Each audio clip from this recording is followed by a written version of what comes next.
नमस्कार दोस्तों, मैं हूं ब्रजेश कुमार। दोस्तों, करोड़ों की कंपनी का मालिक ओम प्रकाश भिखारियों जैसा भेष बना करके दोस्तों अपने ही कंपनी के ऑफिस में आखिरकार पहुंच गया। दोस्तों, वहां पर मौजूद कर्मचारियों ने उससे बदसलूकी की और उसे दोस्तों गेट आउट कहा और उसे बाहर निकाल जाने की दोस्तों कहा। उन्होंने इतनी भी दोस्तों जरूरत नहीं समझी कि वे इस बुजुर्ग का आने का कारण पूछ सकें।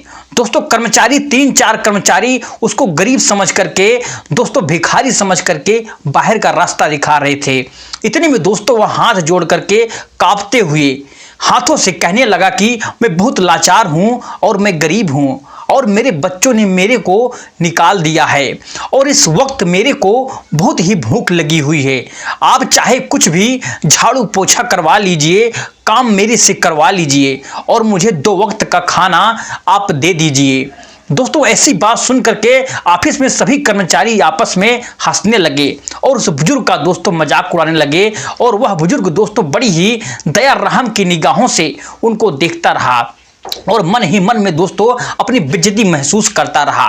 काफी देर हो गई और एक और कर्मचारी दोस्तों वहां पर आया और उसने इस बुजुर्ग की हालात देखी तो उसने पूछा, ताऊ जी आप कौन हैं? तो यही हालात उसने उस कर्मचारी को भी बताई कि भाई मैं तो फला शहर से आया हूं और मैं बहुत लाचार हूं, बिल्कुल भूखा हूं, बच्चों ने घर से मुझे निकाल दिया है। दोस्तों, इतनी बात सुनकर वह कहने लगा, अरे ताऊ जी आप नीचे क्यों बैठे हो, उठिए खड़े हो जाइए, आइए इस कुर्सी पर आप बैठ जाइए। जब दोस्तों उसने कुर्सी पर बिठाया तो साथ वाले कहने लगे, अरे तू पागल हो गया है, इस बुजुर्ग का यहाँ पर क्या काम है, तू यहाँ पर कुर्सी पर बिठा रहा है, बस आ गया है, बहुत डांट पड़ेगी। तो दोस्तों वहां अनमोल कहने लगा, मुझे डांट ही कोई परवाह नहीं है, लेकिन मुझे इस चीज की परवाह है कि तुम लोग कितने पढ़े लिखे हो और यहाँ पर नौकरी करते हो, लेकिन तुम्हें एक बात अभी तक बिल्कुल समझ नहीं आई है। अभी तक तुम्हें यह नहीं पता है कि बूढ़े बुजुर्गों का सम्मान कैसे करना चाहिए, कैसे नहीं करना चाहिए।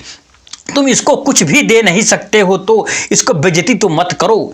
इतनी बात दोस्तों वह कहा और सुनी होने के बाद बॉस भी दोस्तों वहां पर आ गया और उसने दोस्तों यह सारा तमाशा देखा और उसके बाद दोस्तों उसने पूछा कि बुजुर्ग कौन है और तुम इसके साथ क्यों बहसबाजी कर रहे हो। तो दोस्तों इतने में कांपते हुए हाथों से हाथ जोड़ते हुए उस बुजुर्ग ने दोस्तों सारी बात उस बॉस को बताई और बॉस भी दोस्तों बड़ी ही घमंडी टाइप का था। अपने स्टेटस का दोस्तों ना पा करके उस बुजुर्ग की तो हैरानी की तरफ से देखने लगा और कहने लगा कि इस बुजुर्ग को बाहर निकालो, यहाँ ऑफिस का टाइम हो गया है, नए नए कस्टमर आएंगे तो वह दोस्तों इसको देख करके वापस चले जाएंगे। तो इतना कह करके दोस्तों वह सभी कर्मचारी उसको धक्के मारकर दोस्तों आखिरकार बाहर निकालने लगते हैं। इतना कह करके वह दोस्तों बुजुर्ग निकल नहीं रहा था, ऑफिस में ही दोस्तों बैठा रहा, लेकिन दोस्तों फिर उन्होंने हाथ पकड़ के उसको वहां से बाहर धकेल दिया और फिर दोस्तों बुजुर्ग काफी उम्र होने के बाद वह उसका सिर आगे दीवार पर जाकर दोस्तों टकराया, लेकिन दोस्तों कुछ नुकसान नहीं हुआ और उसने दोस्तों पलट करके देखा और बोला, तुम सभी की नौकरियां खतरे में हैं, तुम सब अब आगे का इंतजाम देख लेना। इतना सुनकर दोस्तों जो बॉस कहने लगा कि यह बुजुर्ग क्या बदसलूकी कर रहा है, यहाँ पर एक तो सुबह सुबह आकर के दिमाग खराब हो रहा है और अब कह रहा है कि तुम्हारी नौकरियों का खतरा है, इसकी इतनी हिम्मत, इसको यहाँ से दूर छोड़ कर के आओ। तो उसको दोस्तों वहां से दूर छोड़ने के लिए पकड़ करके दोस्तों 3 से 4 कर्मचारी ले गए।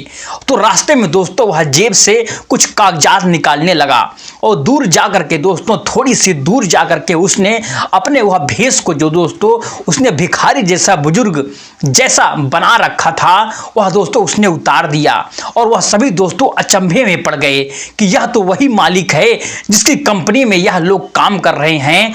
वो दोस्तों लोग तुरंत हाथ जोड़ करके पैर पकड़ करके माफ़ी मांगने लगे और वह दोस्तों कहने लगे कि तुम्हारा माफ़ी करने का बिल्कुल टाइम नहीं है, चलो वापस ऑफिस चल करके ही हम बात करेंगे।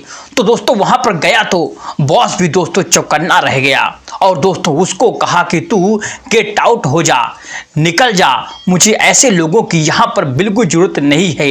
इस कंपनी में तो बॉस कहने लगा लायक भी तू नहीं है, ऐसे कैसे निकल जाऊं, ऐसी क्या गलती मेरे से हो गई है। तो दोस्तों वह मालिक कंपनी का कहने लगा कि भाई अभी मैं थोड़ी देर पहले बुजुर्ग का रूप लेकर के तुम्हारे यहाँ ऑफिस में आया था, तूने देखा ही होगा, तुमने मेरे साथ कितनी बदतमीजी से बातें करी, कितना मेरा दिल दुखाया और कितना कच्चा मंदा बोला।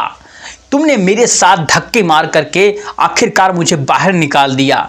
मैं यही देख रहा था कि तुम इतने सालों से मेरी कंपनी में काम कर रहे हो, तुम्हारे अंदर कितनी रहम है और तुम कितने ईमानदार हो, कितनी तुम्हारे अंदर इंसानियत है, लेकिन तुम्हारे नाम के अंदर अनैतिकता और इंसानियत जैसी कोई चीज़ ही नहीं है। तुम बिल्कुल बेकार हो, इसलिए मेरी इस कंपनी में तुम्हारे लिए कोई जगह नहीं है।